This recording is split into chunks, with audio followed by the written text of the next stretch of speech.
چی دلبندی در این دنیا که مرداری کلاغان است، چی بنشینی در این منزل که آخر جمله ویران است.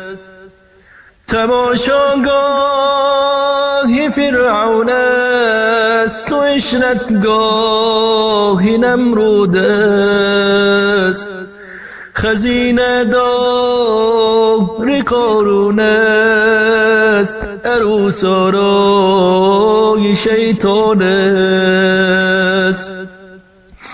چی دلبندی در این منزل نکردی تو شیء حاصل، همه افسانه ها باطل که بازی های شیطان است.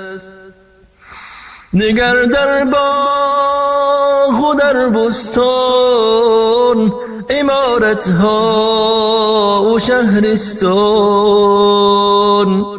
نظر کن سوی گورستان، تو را گوید چه فرمان است.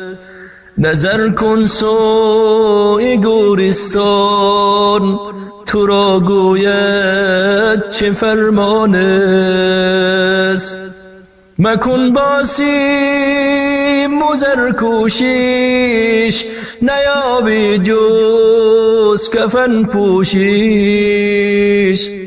بکن با خیرها کوشش که دوزخ جای سوزان است. بیارن مرکبی چوبین، نه او را افسرون زین، درونی چادری غمگین، نه او را سر نه سامان است.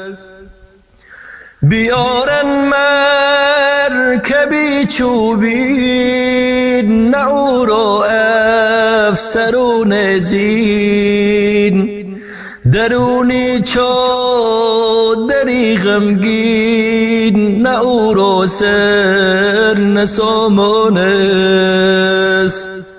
برندت سوی گورستان، جدا از خویش و فرزندان، لبی شیرین رخی خندان، خوراکی مار و موران است. بیا ای مادری مسکین، تو بنشین بر سری بالین، دعایم را بگو آمین که دردم را چه درمان است. بیا ای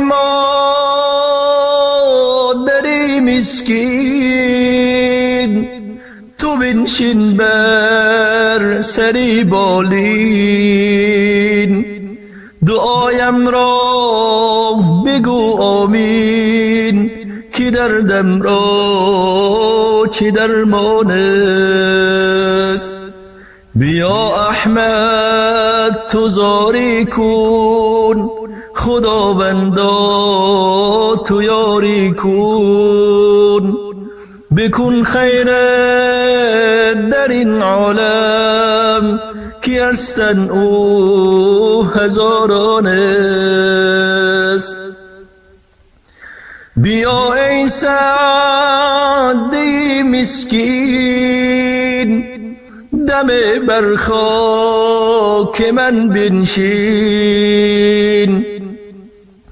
بیا ای سعدی مسکین، دم بر خاک من بنشین.